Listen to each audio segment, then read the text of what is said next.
Greetings, race community. Brent coming in live with today's guest, Fritz Schroeder, Senior Vice President for Development and Alumni Relations at Johns Hopkins University. Welcome, Fritz. Thank you, Brent. Great to be with you. Well, our listeners likely know your name given all the work you've done, your leadership at not only Johns Hopkins, but also Case more broadly. But specifically, Dan Frezza insisted that we reach out and make sure to get you here on the podcast, and credits you for really pushing him in his own career journey. So grateful for your willingness to join us today. Thanks, and I appreciate Dan's push. That's very meaningful. So love to better understand the higher education journey of the leaders in this field. And so before we hit record officially here, you were just sharing a little bit about attending JMU. And so take me back to like junior year of high school. Who was that guy? What was he into? And what led you to JMU? Wow, we're going to go back there. I'm going to try and make this quick then. Yep. So I grew up in Chapel Hill, North Carolina, and my father was dean of students at Carolina for pretty much his entire career. He worked at UNC for about 37, 38 years. And so while I don't think I knew it at age 16, 17, 18, or even 22, that academic culture, the university environment as sort of a comfortable, imprinted culture starts very early on. Stories of being a little kid going to commencement at Carolina, because at the time my dad ran commencement as part of his dean of students responsibility. So, those things I look back in my childhood and realize they were the sort of early building blocks of what is now obviously a multi-decade continued love affair with this environment and this sector and what we do. My mom happened to be executive director of the United Way. Again, when I look back, didn't think that what I was going to end up doing was sort of merging those two careers. But you can certainly tie the threads of those two things together. I ended up going to JMU rather than going to Carolina. And I'm like, let me just ask you though, because we typically, there's like two paths here. There are leaders who accidentally got a job as a phonathon caller, and fast forward, now they're senior vice presidents of advancement. And then there's a handful of people that grew up, almost like a second generation fundraiser, if you will. David Bennett, for example, who leads advancement at Howard, shared a story of growing up on the UConn campus and actually, going to those events with his dad. And I think he started as a student caller at the age of 16 or some kind of record-breaking level. And so when you think about, and also dean of students is it's one thing to be sort of, on campus or in an academic family, but that's a very external public, probably quasi celebrity status among the student body. And so tell me more about just some of the most poignant, maybe memories of growing up with that backdrop. Yeah, it's and I'll answer a question that you didn't necessarily ask, but it's an interesting segue. I have some of the same accidental moments as well. My senior year in college, I ended up working in the annual fund office, not really knowing what it was. And I can get back to that story as to why it was an accident. So I think I sort of split the difference between the two. There are clearly parts of my history that make me a second generation, a third generation, whatever you want to label it, in the world of higher education. But there are also some accidental things that happened that made that pathway so much more accessible. Because had those accidental things not happened, I could have ended up trying to do 100 different things.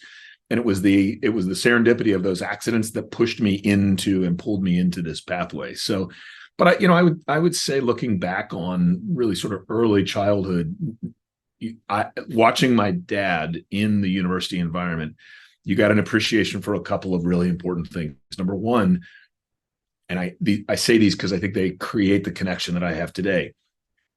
What I love about higher education, what I love about the university and college environment is it's a community. It is literally an environment. It is an environment that isn't a 9 to 5, 8 to 5 kind of role. I think when I look back all through my childhood at the times that my dad would come home for dinner and go back because there was an event on campus, or the football games, or going to Granville Towers, which at the time was where a lot of the basketball team lived. And as a kid, being, so excited about being able to go to Granville Towers and get autographs from the UNC basketball players in the 70s and 80s and things like that. All of that is sort of illustrative of, it's a community, and it's a community that serves the purpose of helping people advance themselves, whether you're talking about 18-year-old undergraduates or postdoctoral students in biochemistry. It's about advancing yourself and advancing the world as a result of that process. And it's the community that really was so powerful in that process. And I look back realizing there's so many parts of what I observed my dad doing that were about living in that community and being part of that community, that speaks to kind of the way I think about that work today.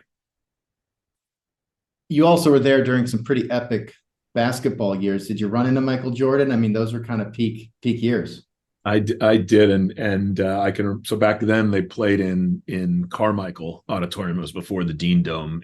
I'll spend the next hour doing Carolina basketball trivia, so you got to stop me on this.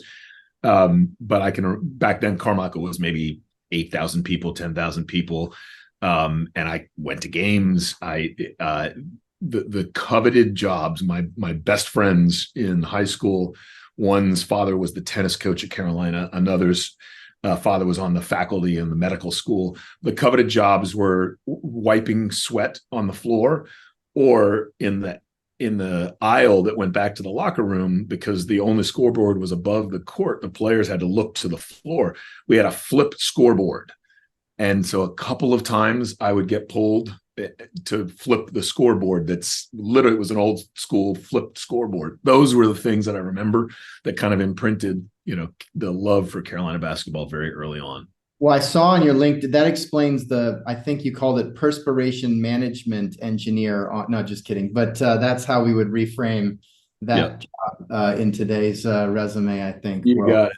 Yeah, you got it. All right. So from perspiration management to JMU, tell me about the college experience. Did you love it? Was it okay? I mean, what were some of the highlights?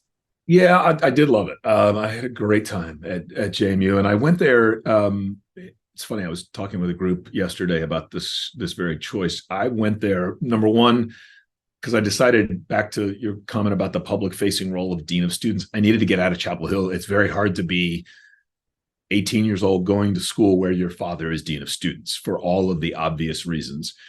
And I looked at a lot of places in the Mid-Atlantic and on the East Coast, and people make choices about where to go to college in a lot of different categories. I literally made the choice about JMU by sitting on there was a hill that was outside of the then dining hall. This is in the 80s. And during my tour, I sat there for 2 hours and listened to conversations, listened to the way people were talking to one another, the kinds of things they were talking about. It was a pretty spring day, maybe, or fall day. I don't know what it was, but sitting outside listening, and I thought, this is where I belong. And so it was the most non-academic selection process on my part, but it was really more about the community that I was going to join as a part of this journey. So went to JMU, and I love those kind of poignant memories. And I actually recorded an episode with Rhea Turtletaub yesterday, and she had her own exact version of walking across Trinity College's campus and being in this walkway and seeing these students. It was amazing. And it also kind of has to drive you nuts when you think about, okay, I got Zoom animations going here. When you think about all of the work that goes into driving enrollment and improving yield and all of these things we talk about in the context of the funnel and the revenue of the institution. And then it's like, yeah, but also just sitting on a hill at the right time. That could be what it takes. No, it is. It's funny. I had breakfast with Rhea just before the holidays, and we've shared these stories back and forth a little bit. So it's kind of funny. It is. And I'm not labeling these as right or wrong. It's just each individual has to figure out what their decision criteria is. I knew for me that was going to be really important. So it's how I picked JMU, which in the mid 80s, JMU today, in part because of some pretty dominant years in football and some changes divisionally they're making in NCAA. JMU is a really hot school and has been for about 10 years. In the 80s, I can remember going and looking at the statistics of admissions. I think I was one. There were 10,000 undergraduates at JMU in the late 80s. I think I was one of maybe 30 people from North Carolina who were going to JMU. So totally different set of demographics and input back then compared to what it is now. And it's obviously bigger, significantly bigger. But the the connection that I'll make is, as I said earlier, my senior year, I worked in the dining hall for 3 years and was tired of that, and landed an internship in the a work study internship in the annual fund program, having no idea what I was doing or why I was there. But that was really the spark that started the whole process. My boss at the time was a guy named Ed Cardos, who was the director of annual giving, has been at VCU in Richmond for a long, long time, and he and I are still in touch. And I worked for Ed. And Brent, to your earlier comment, started out, folding letters and licking envelopes and stamping direct mail, and ended up working with Ed on their volunteer student phonathon, and then they had a regional volunteer alumni phonathon, and kind of cut my teeth on volunteer phonathons at JMU in the late 80s. So and that's the accidental piece that comes along with sort of this heavier history. So one thing to stumble into a work study program, which, by the way, and I know Case has done a lot of work around the graduate trainee program, and there are other things happening, but it strikes me that it almost seems like those kinds, just in doing these interviews, like that kind of role, that kind of on-ramp, that kind of opportunity was so common, and it almost feels less common, even though the number one issue cited by leaders tends to be around building a talent pipeline along with the donor pipeline. So maybe we can talk more about, what you all are doing, if anything, that is kind of the 2024 version of that work study on-ramp that, was pivotal in your career path. That being said, it's one thing to do work study and sort of have the side hustle making a buck. It's another thing to decide, hey, actually, this could be a viable career path. And so when did that maybe enter the conversation? Was it at that time? Yeah, I can tell you exactly when it did. And it's, again, one of these fun memories that just stands out. In February of 1989, just to now let my age out of the bag, February of 89, I was selected as a student delegate to the Case District 3 conference at the Opryland Hotel in Nashville. So there were two of us from JMU that went. Randy Blanchetti was the other, and Randy and I went with about 6 or 8 development staff from JMU down to Nashville, and we're at the District 3 or 4 day conference.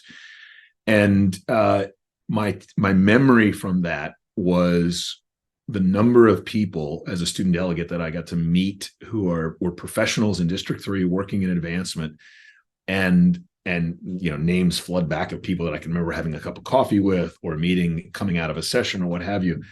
And my takeaway from that was this sense of, my God, these people are so welcoming. They're so positive about what they're doing, and they are so encouraging of their work and me as a student thinking about this work, that it sort of lit this fire at that point to say, I have no idea what advancement is, but I think I could probably do it. And so I set out then that spring of my senior year and wrote to probably a dozen vice presidents. Back in the days when, we didn't have laptops ubiquitously across everywhere. You had to go to a computer lab, write a letter, mail it off, kind of thing.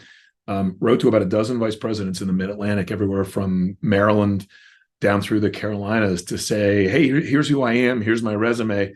I'd love to come learn more about this field. And I had a Mazda RX-7, 1979 piece of junk Mazda RX-7.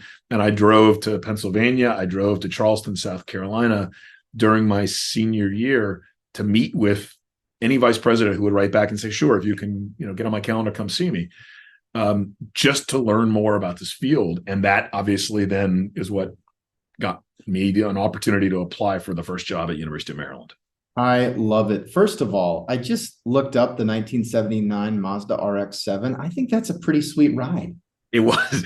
I bought it used with like 100,000 miles from a friend, and it was hanging on by a thread. But when you're 22, it's a really sweet ride. But it had no business driving from Pennsylvania to South Carolina. Let's just put it that way.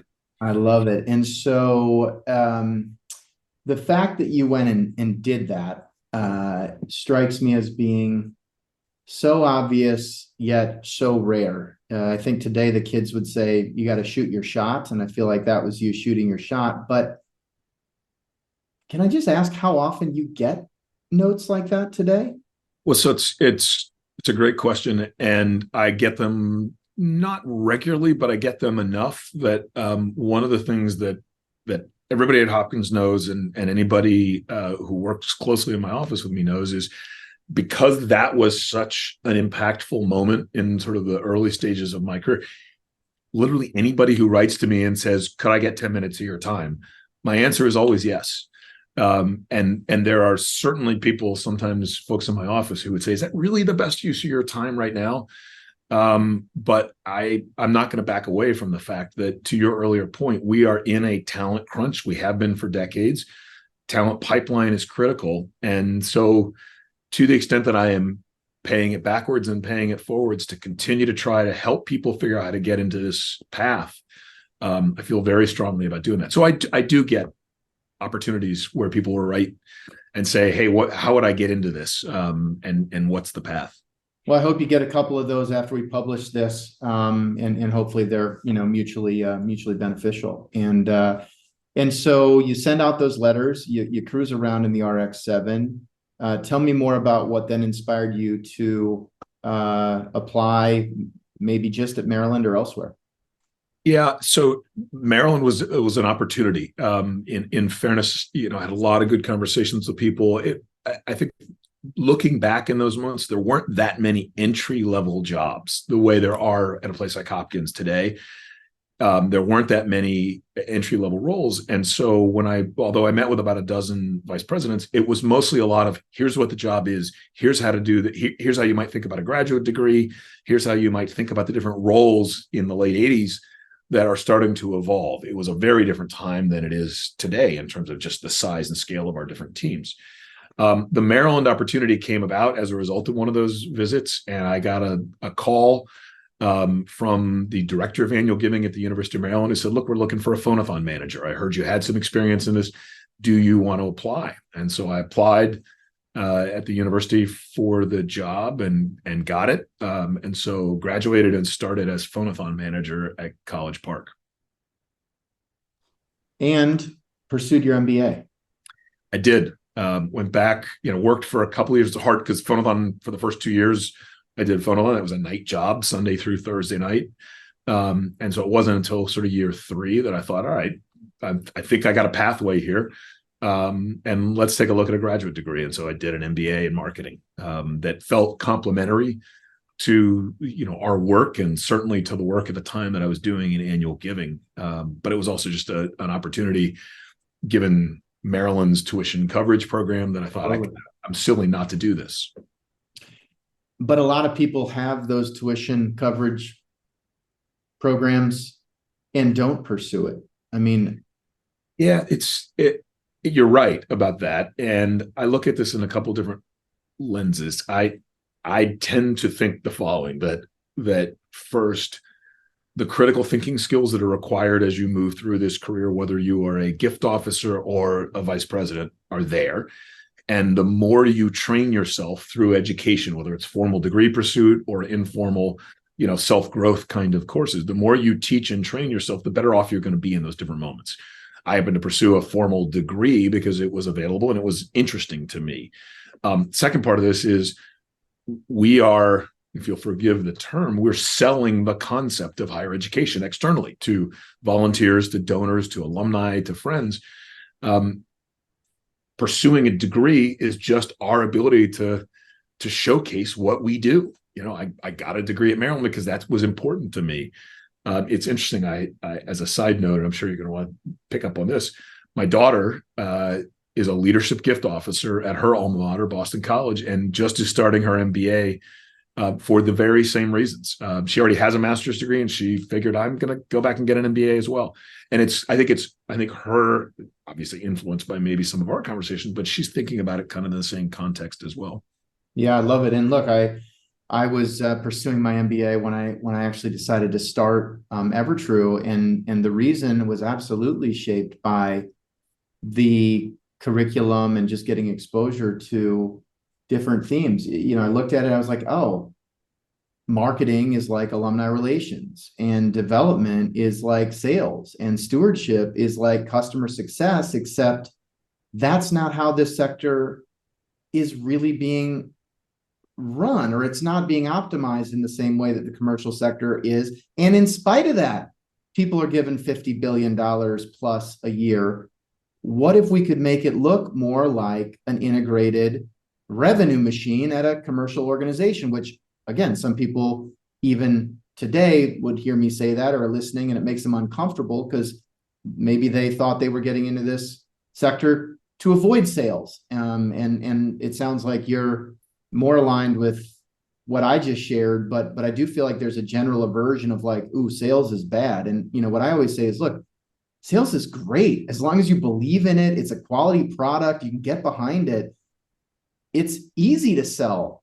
Yep. It's bad when you feel like you're twisting somebody's arm to do something that you actually wouldn't do yourself. And that's where I feel like I love doing sales in my work. I love being around development because I see the impact of higher education, but I also know that the difference between $100 gift and $1 million bequest can often be the salesperson / gift officer doing that work. Yep. I completely agree with you. And I have a pretty comfortable, even though I apologized earlier for using the word sales, I have a pretty comfortable relationship with the idea that in all that we're doing in advancement, we are behaving, we are acting very much like a for-profit sales organization would. There are just some basic things around portfolio management, around outreach and the sales cycle and the solicitation cycle and customer retention and all the things that you hear for-profit world. I think a lot about, so why are people uncomfortable with this blurring of sales and development? And look, I think one of the things is you have to sort of point to where are the red lines in our world. One of the red lines that I'm going to point to is we generally don't want a donor to think they're buying something. That's not the right transactional framework for them. Mm-hmm. And so I think the sales question around that gets close to that red line in a way that makes people uncomfortable. I just acknowledge, hey, that is one red line that we want to be mindful of. You're not buying anything, you're investing. Totally different word, but there are other ways to frame it. So I'm very comfortable with the relationship between the two, but I equally recognize there are people in our world who just think who get really offended if I ever use a sales reference when we're talking about our major gift officers, for example. Yeah. At the same time, I feel like the more that we can package it, the more we can connect the dollar value to outcomes. Yep. / what you're buying. Yep. The better we are. Hey, here, like, to endow a scholarship is X $100,000. Here's why. Here's what we expect the distribution to be. How many kids do you want to help? Sort of selling somebody a product with a different price point. It's what are the add-ons you want when you buy the new car? Do you want those upgrades? And we don't think about it that way, but I feel like, sometimes that frankly makes it much easier for the donors. And obviously most proposals have specific amounts with specific, messaging, or there's option A or B and that sort of thing.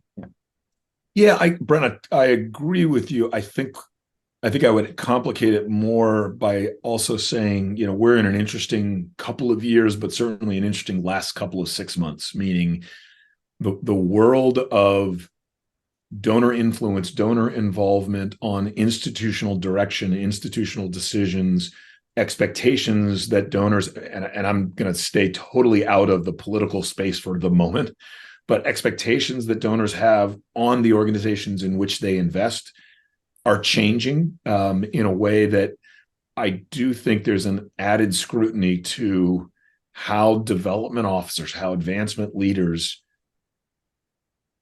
navigate and talk about what those boundaries of influence should be. And it could be unique to each institution or unique to each relationship. But I think that world has gotten far more complicated over the last couple of years than it has over the last couple of decades. So your analogy of upgrades, is just another part of that. Well, I mean, let's go there and see if we can avoid, getting too political on it. But I feel like there are a few people better positioned to speak to this because it's point of reference. It's January of 2024. Everybody's seen what's happening in the Middle East. Everybody's seen what's happened in higher education, the fallout associated with it. And by the time this is published, something else will have happened that we don't even, that we can't predict today. But let's rewind the clock a little bit, because what we have seen for sure is this question of what level of influence, because donors are investors. Yep. Investors want to influence, but not control the organizations they invest in. And I just saw somebody yesterday say, look, these are basically, we've had the activist investor, the activist donor investor. It's one thing to be a passive donor investor or a highly engaged donor investor, but we've seen activist donor investors. It was an interesting way to frame it. Now, you have been a part of the biggest gift in the history of higher education. And without getting like too specific or anything that you wouldn't be comfortable sharing, like you were part of a $1.8 billion gift. And so if anybody on the planet might have, I don't know, the right or a perceived right to be an activist investor, it would be Mike Bloomberg. How do you all think about, whether it's at that level or other principal gift conversations, that spectrum from influence to control, which is obviously being challenged right now?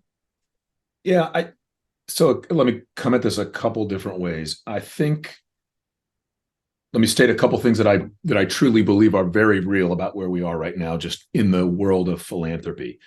I think the expectations donors have for transparency, for accountability in the sense of what do my dollars actually do at the institution, and to the notion of partnership, meaning I am investing my wealth, my money in your institution, and I want to feel like a partner as opposed to a transaction. I think all those things are very real, and I would support they've increased over the last couple of decades in a significant way. And we could spend the next 2 hours sort of uncoupling the sociology and the psychiatry behind that, or the psychology behind it. But let's just accept that those things have increased. I think, to use your reference to Mike Bloomberg and to Bloomberg Philanthropies, their interest is about outcomes. Their interest is in what happens at a place like Hopkins, to use the reference you pointed out, as a result of a $1.8 billion financial aid gift. What is changing in our ability to recruit students? What is changing in our ability to graduate students with less financial burden? What is changing in the ability to bring more underserved members of our community, first-generation college students who should have the opportunity to come to a place like Hopkins? Their interest is in outcomes. And so our partnership with them is really about making sure that we're supporting their ongoing engagement with us through pointing to outcomes and getting them comfortable with and aware of those outcomes. It's not about micromanagement in any sense of the word.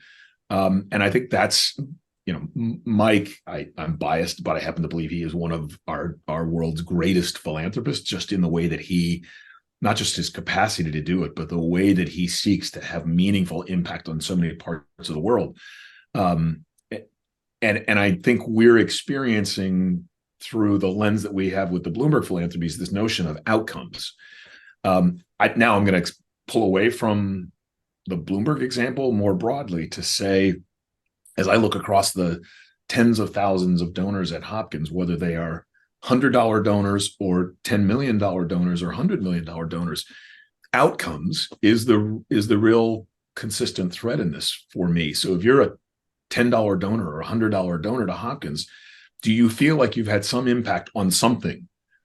And whether that's a collective impact or an individual impact is not really that important. And so that's where I think we are right now, is this increasing expectation on the part of the donors and the donor organizations to feel like they're a part of outcomes. Yeah. It's very different. I mean, I think that's the big challenge. I remember when I got started in the space, I heard such frustration from the annual fund leaders who would say things like, we really need to grow that unrestricted annual fund, but people don't want to give to that. It's like, yeah, no kidding. Like solicitation A, give 100, 500, 1,000. Solicitation B, buy one book, 5 books, or 10 books for a student. I'm going to respond to solicitation B every day of the week, and that is way more work for those annual fund leaders. But psychologically, I'm no different than Mike Bloomberg. The scale and the zeros are different, but I still want to know, Am I throwing $500 into a general mission? Sure, I'll do that. Yep. But I really wish that I could like buy a kid a helmet that, needed a helmet on the football team like the one that I wore. Yep. I completely agree with you. And the analogy I use all the time is Habitat for Humanity, which, in my experience early on, does a great job of saying, hey, your $4 just bought a 2x4. Your $10 bought a piece of T111. And we in higher education don't know how to translate that way. It's hard to tell you what $2 buys at Johns Hopkins University. It really is. And that's the biggest challenge. So one interesting way to think about impact as well is, what if we hadn't gotten the gift? And so if you hadn't raised that last gift in partnership with Bloomberg Philanthropies, what wouldn't have happened in the last 5 years? So, and it's a great question. It's a really easy way for us to think about this. So I want to give our president, President Daniels, all the credit in the world for thinking. In fact, I'm not even giving him credit. He led this charge with Mike and with Bloomberg Philanthropies to figure out how can we have meaningful impact on the pathway to a place like Hopkins. If you accept that Hopkins, it is a world-class institution, not even playing the rankings game, but just is a world-class institution that is extraordinary in so many different levels. And if you accept the fact that any student who can do the work at Hopkins should have some level of opportunity to come to Hopkins or a place like Hopkins, what we know is that the way that financial aid model was built, and as a side note, what I will say is, one of the things that I learned out of the process in working with the Bloomberg Philanthropies is the expectation around transparency. If you go to any institution and say, how do you make financial aid decisions? I mean, it's a black box of detail and formulas that is very hard to translate to the outside world. To get a donor to invest in financial aid, you have to be able to say, here's how those decisions get made, and here's where here's where an investment could fundamentally alter our ability to make those decisions for students. So now go back to your question. What we know is the number of students at Hopkins that were graduating with significant debt, the number of students who were not able to afford Hopkins, and therefore we had to make admissions decisions and not be permanently need blind in the way we were making those admissions decisions. We were very much aware of all of those factors coming in. What is it now?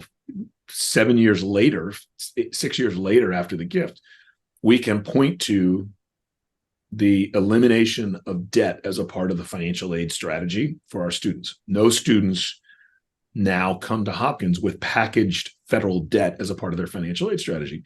We can point to the increasing number. It's now almost at 30% of our students who are first generation or underserved populations who are coming to Hopkins. That's up from 14, 15, 16% prior to the gift.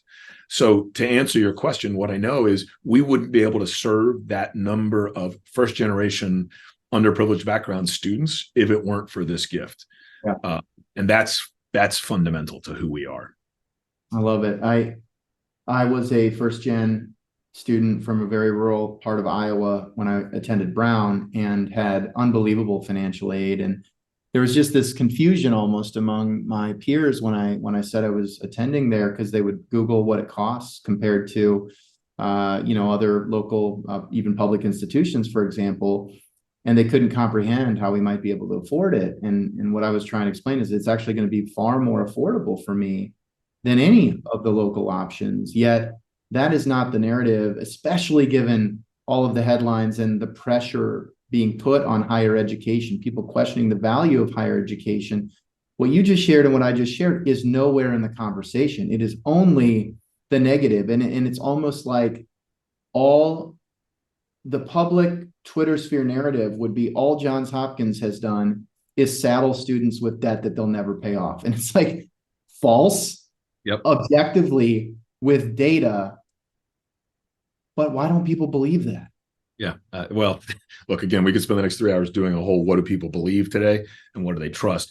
I don't know if you saw it. There was an article a couple of days ago, I think it was December 30th in Forbes, about trust in higher education and contextualizing sort of trust in higher education. And I'll only brag about Hopkins just for a moment, because this drumbeat of trust in higher education is at an all-time decline.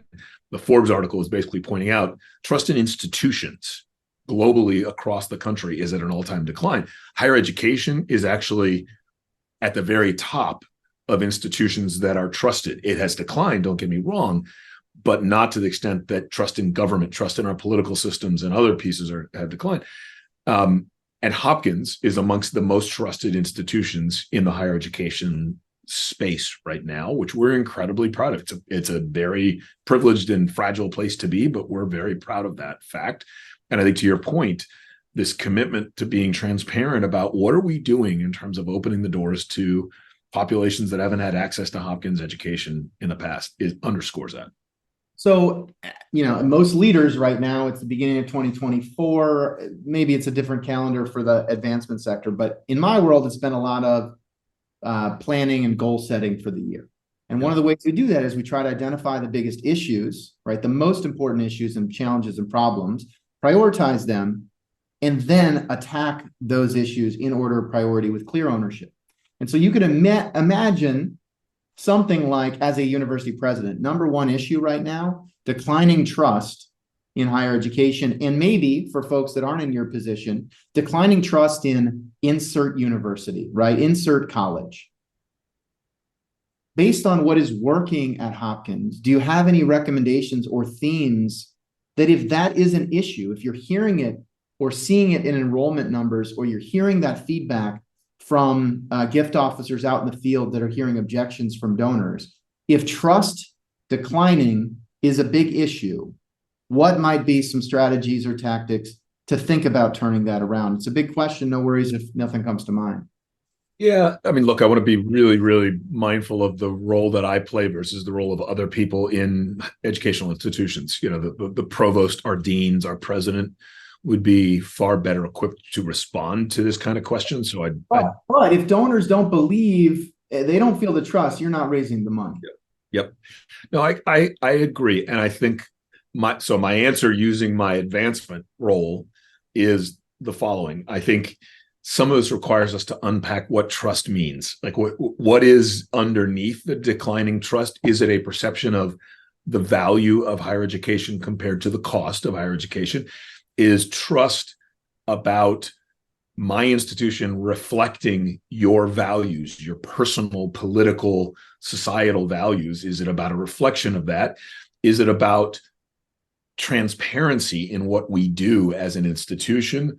Or is it a blend of all kinds of things? And the reason I separate all those kinds of things is because I think some of those are addressable. Our ability, I just actually had a call with an alum this morning who we're getting to know, and we were talking about what Hopkins is doing in the city of Baltimore. And I think one of the responsibilities we have is to be very transparent about how are we as an institution, as an incredible and important anchor institution in the city of Baltimore, what are we doing to try and support our city more broadly, and being totally candid about what those answers are.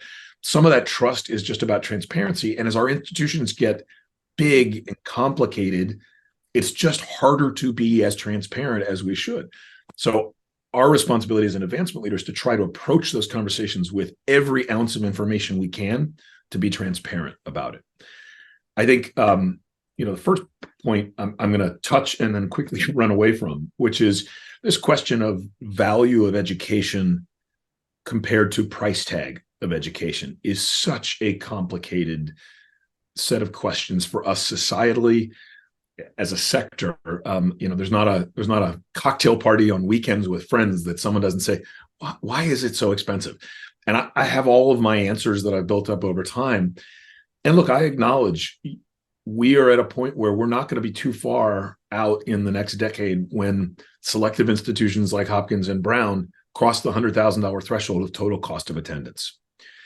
And the question really is, for me, we are a labor-intensive product, right? Our biggest expense as an institution is our faculty and our staff who deliver the product to our students. We are also a real estate-intensive enterprise.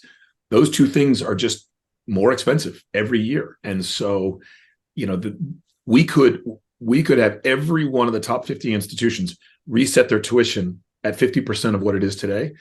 But in another 20 years, we're going to have the exact same conversation, because at 3 or 4% inflation, those things are just going to continue to tick up. So it's not as if we aren't going to cross the $100,000 threshold at some point.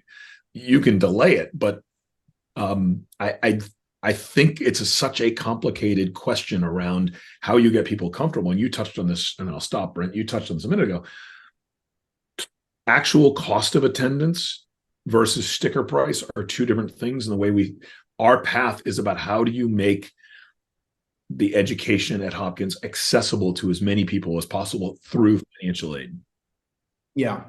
Yeah. I mean, look, if I were reframing this, and I don't know the answer to this question, I might go track it down. I think what you would say is, look, this is, if you think about like retail, okay, let's say big box retail versus digitally native consumer brands, right? You had J. Crew, and then Bonobo started natively, e-commerce. You had J.C. Penney over here. You had Amazon over here. And clearly in the retail world, traditional retailers have either gone out of business like Blockbuster, or they've been able to lean into e-commerce and in some cases become stronger than ever. Walmart is now 15% of their revenue via online, while still maintaining a labor-intensive, big physical retail footprint. And I think that's the big question for higher education is, what is Johns Hopkins online sales as a percent of revenue, if you were going to frame it that way, today, 5 years, 10 years, 20 years from now? And are there ways that we can leverage the physical footprint, the academic curriculum, the knowledge, to scale much more efficient access points that are maybe fully online, hybrid? There's a lot of work. That's not my specialty, but it just feels like that, that is the way it's played out in traditional retail. Probably more inherent stickiness given the brands and the prestige, especially within the top ranked institutions. But we haven't really seen that fully play out in higher ed yet. Yeah, I think that's right. I would only add one important component to this conversation, which I feel really strongly about this. I have no idea how to mount this in a meaningful way. Part of what we offer as an institution and in higher education broadly is, yes, the content of the scholarship, the content of the pedagogy and the curriculum. But part of what we also offer is the experience of growing as an individual. And our belief is that experience is a residentially based, for the undergraduates, 4-year program. For the graduate students, 3, 5, 7, doesn't matter. But that there is something about the experience that is equally important to the curriculum that you're receiving in the classroom. And yeah, I think right now it feels probably more binary than it will be 10 years from now, because it feels like you're all in 4 years, residential, et cetera. Or there's this like digital certificate thing and you don't build the same kind of relationships. And I think the in-between, which is where, clearly there have been, I think executive education is an interesting example where it's more of a mix. There's still relationship, there's in-person experience, but it can be delivered, with maybe, some efficiencies. So I don't know. It's going to play out one way or another, and I think in the meantime, hopefully, there will be opportunities for philanthropy to both grow access, scale access to the existing life-changing 4-year experience you just said, while also philanthropy can fund new models and new concepts that maybe can allow even greater scale and access more broadly. Agreed. Yeah, agreed. Early in your career, you wrote Annual Giving, a Practical Approach. Like, how do you decide at that juncture to write a book, period? And any reflections on doing so? I imagine it was a lot of work, but it probably led to a bunch of conversations and relationships. Yeah, it's funny. That was 20 plus years ago. It came about because I had been asked to write a couple chapters for other compilation books around higher ed fundraising on annual giving, and was doing the work on a chapter, thinking, all right, where do I draw from? Like, how do I see what else has been written out there, and how do I then try and make it modern? And there wasn't much this was, late 90s, early 2000s, there wasn't much that had been updated in terms of just annual giving guidance. And so I wrote a chapter for one other person's book that they were putting together. And then I thought, well, all right, this is kind of fun to write this chapter. Let me just see what happens if I keep writing.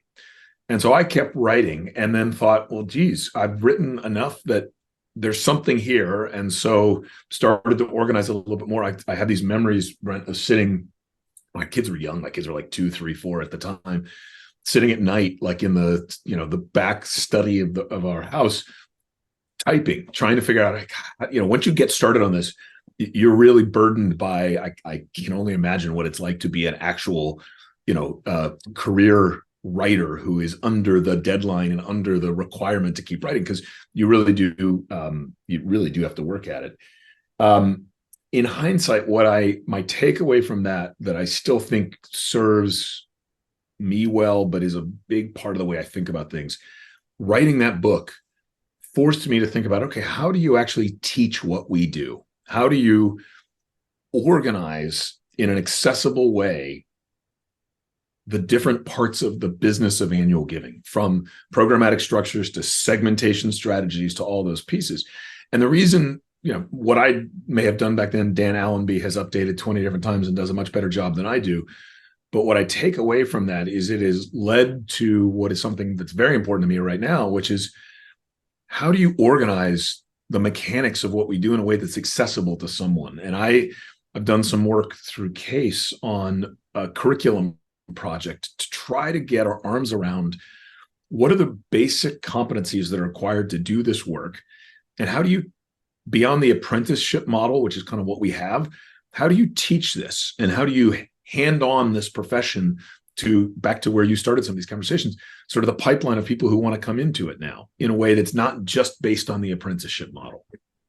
Yeah, I love it. I am a future author, Fritz, so I always like asking those questions. And I recognize we're kind of wrapping on time here. So let me just give you maybe 2 last quick points here. One, do you have any trips, visits that stand out as being particularly memorable? Or if you're at the cocktail party and somebody says, hey, you ever have any just visits go wrong or really right? Like anything really stand out? Oh, sure. I mean, yes, I can. I've got, when I do a lot of teaching at conferences and such, leading sessions, I've got loads of stories, mostly ones that went wrong. I mean, I can remember like it was yesterday, really one of the very early, when I was at Maryland, I'd moved out of the phonathon into a leadership annual giving role, and was at a dinner with a couple in New York. And I can remember coming into the house with a colleague of mine who was also in annual giving. Clearly, they hadn't remembered they'd invited us to dinner. They had 3 kids. We sort of hastily sat down at a table. I was in a suit because that's what you did. I can remember the kids, with food covered hands all over me and my suit and all this. And I'm holding a baby and thinking to myself, I'm not sure this is how this is supposed to go. Like, I don't know where you ask for $1,000 in the middle of kind of this chaos. So I have that. I have, stories of solicitations that I've done in restaurants for $1 million that just went horribly wrong. Solicitations where I was supposed to meet a donor, they didn't show up. I moved to another site, finally caught up with them, and the pressure of the ask in that moment and feeling like I can't leave this visit without making a solicitation. So I've got lots of those. I also have equally ones where they're just joyous. I mean, they are just this amazing moment of seeing.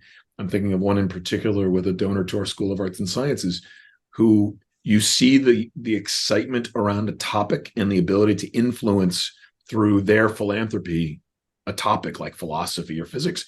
And it's just joyous. It's fun. I love it. Okay, last one. Tell me about some of your mentors.